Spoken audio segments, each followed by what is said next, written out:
In the previous episode, we saw this print. Can you see this strange object in the distance? Let's go see what it is. First, this is the location shown in the print, and the strange object seen in the distance would be about here, a little to the west of Sazai Hall. On a canal near Hokusai's birthplace, we can see it up close. It's lumber. Lumber merchants line the streets to take advantage of nearby water transport. The print captures Mount Fuji from this vantage point, with the straight lines of the lumber dominating the foreground, creating a striking geometric composition. On the left, workers are seen stacking firewood for fuel. On the right, a carpenter saws through a large tree trunk in preparation for building materials. In Japan, where the climate meant that most buildings were made of wood, fires were common. As a result, these lumberyards were located in suburban areas to store materials for rebuilding after the inevitable fires. We will stroll along the Sumida River in Edo. This work shows Mount Fuji as seen from the Higashi Hongan-ji Temple in Asakusa. Carpenters are repairing tiles on the roof of the temple's main hall. They are depicted on a small scale, emphasizing the massive size of the temple's roof and sculpture. After being destroyed by fire in 1657, the temple was moved to its current location in Asakusa. Its huge roof and extensive grounds were well known to the common people of Edo. The technique of fog yasurikasumi used to obscure parts of the scene draws attention to the main focus of the work, the mountain and the roof of the temple. Through the gaps in the fog, a well-digging tower and a kite can be seen, adding visual interest to the work. Burning Edo. During the 267 years of the period, the city of Edo experiences 1,798 fires, 49 of which are major. These numbers stand out, especially when compared to Kyoto's 9 and Osaka's 6 major fires during the same period. As a result, the main tower of Edo Castle is not rebuilt, and the brothel district, Old Yoshiwara, are both destroyed by fires. Although there were firefighting methods that used water from reservoirs, such as the Tensuyoke Reservoir, the primary method of firefighting was destructive firefighting, which involved demolishing buildings around the fire to stop its spread. To combat the frequent fires, various firefighting corps were organized by the shogunate, the daimyos, and the citizens. 48 fire brigades, composed mainly of citizens, became famous for their heroic efforts. This chart illustrates the uniforms and flags, known as mitoi, used by these fire brigades.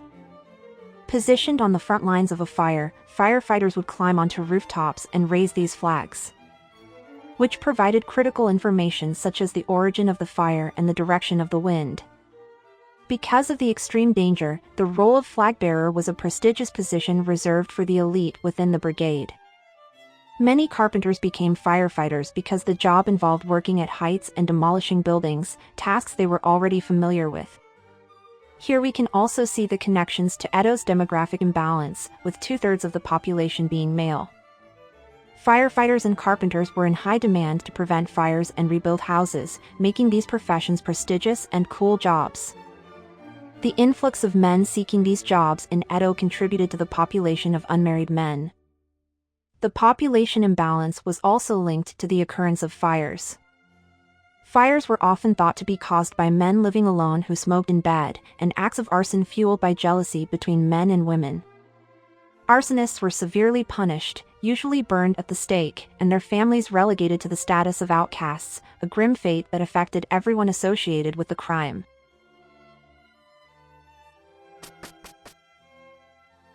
The title of this piece, Onmaya, refers to a stable for nobles, in this context, the shoguns. Their stable was located on the opposite side of the river.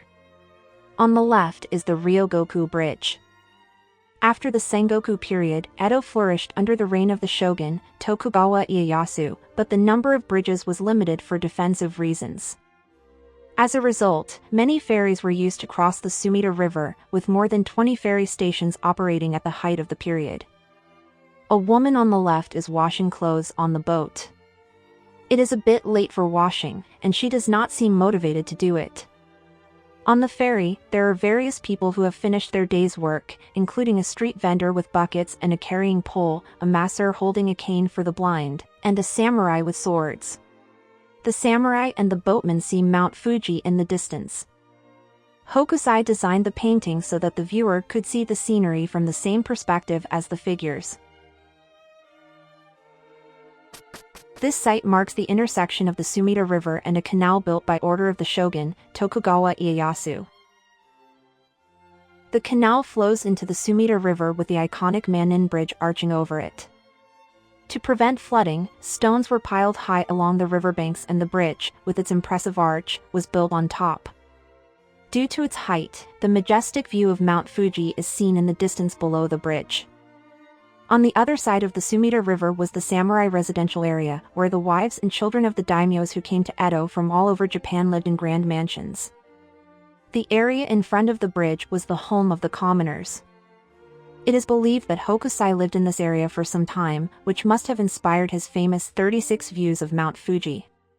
One reason why Hokusai was familiar with so many scenes in Edo is that he is said to have moved 93 times during his life.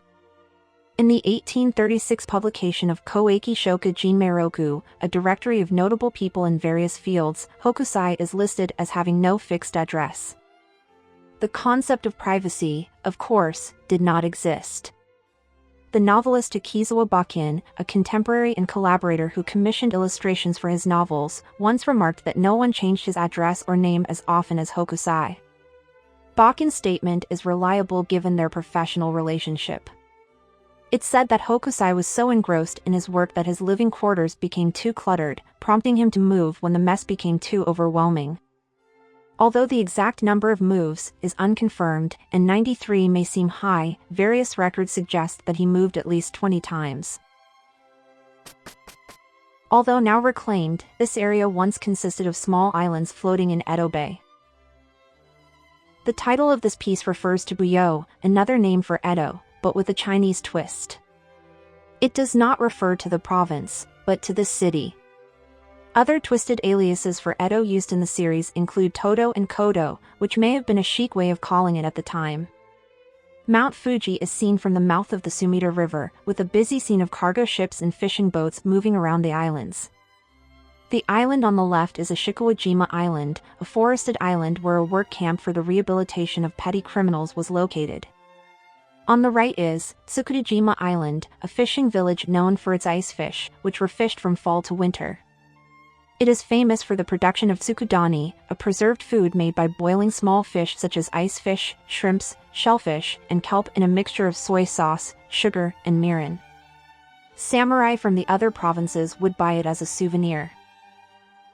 In the early editions of this series, they experimented with using only blue. Behind this was the innovation of blue ink. The new color was the artificial pigment Prussian blue, or Barrow-eye, which was brought to Japan from Germany. This new blue influenced the Ukiyo-e world in the 19th century and was adopted by many artists like Hokusai. In 36 Views of Mount Fuji, the vivid blue became a trademark, and publishers competed fiercely to produce works in this new hue, resulting in a series of hits. Prussian blue, which originated in Germany, became widely known as Hokusai blue, Hirashige blue, and eventually Japan blue, solidifying its place as the traditional Japanese color. Have you ever wondered why the Japanese national soccer team wears blue instead of red? The answer may lie in this fascinating color revolution.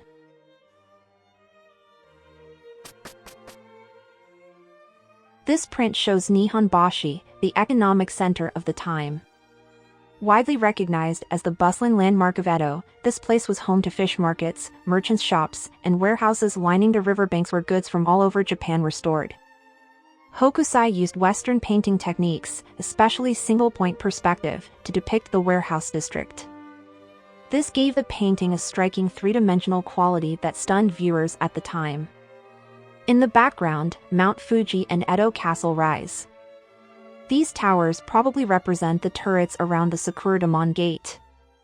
The main castle tower is missing, as it was lost in a fire 170 years prior.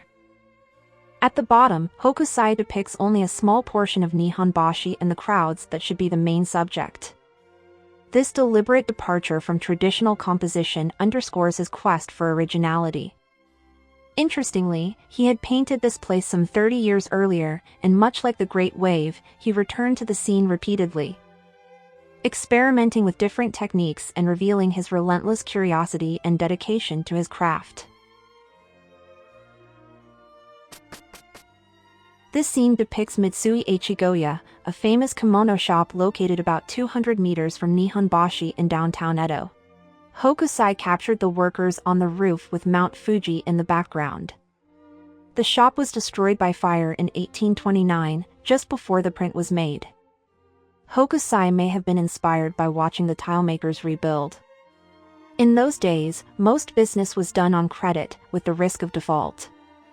This Mitsui Echigoya, however, pioneered an innovative business model by selling goods directly in the shop and conducting interest-free cash transactions. This method allowed the shop to thrive, reportedly earning 1,000 ryo per day, the equivalent of about $1 million today, and cementing its status as an iconic presence in the area. The shop is often depicted in Ukiyo-e prints as a symbol of Edo's bustling commerce. It still exists today in the same location as the Mitsukoshi department store. Compared to other artists who depicted the same shop, Hokusai's work stands out for its unique composition, which focuses on the roof. Flying kites, symbolizing the New Year celebrations, add a festive touch to the scene. The kites' balancing ribbons resemble tentacles, which is why kites are called ika, or squid, and tako, or octopus. Fuji's peak in the nation's identity. Mount Fuji is recognized worldwide as the symbol of Japan. Japan's highest mountain, at 3,700 meters, is located on the outskirts of Tokyo. In 2013, it was declared a UNESCO World Heritage Site, not for its natural features, but as a cultural heritage site. This honor recognizes the profound spiritual significance and artistic inspiration that Mount Fuji has provided, especially represented in ukiyo-e prints such as this renowned series. Although its serene form is iconic, Mount Fuji is a volcano that remains geologically active today. The mountain has erupted every 200 to 300 years, with the last eruption occurring 300 years ago during the mid-Edo period. It erupted in conjunction with one of the largest earthquakes ever recorded in Japan. This massive eruption created 3 additional craters on the southeastern slope of Mount Fuji, creating a new peak known as Mount Hoei. The eruption began 49 days after the earthquake, first sending white volcanic ash over Edo that fell like snow, followed by black ash as the eruption progressed. The ash accumulated to a depth of 10 centimeters in some areas in Tokyo, and the eruption continued intermittently for 2 weeks. This dramatic display of natural power must have shaken people to their core. This event intensified the worship of Mount Fuji, which is deeply rooted in the hearts of the Japanese as a spiritual symbol. West versus East. For over 1,000 years before the Tokugawa shogunate, Japanese culture had been centered in Kyoto in western Japan. But as political power shifted to Edo in eastern Japan, so did the cultural center. As Edo's population swelled to over 1 million and its general populace enjoyed newfound wealth, eastern cultural expressions such as ukiyo-e flourished. Mount Fuji, depicted in ukiyo-e, represented more than just beauty, it embodied the pride of Edo's citizens. Japan's highest mountain, located in the east, played a prominent role in the culture that emerged from this eastern region and captivated its people. 36 Views of Mount Fuji serves as a declaration of victory of the East over the West.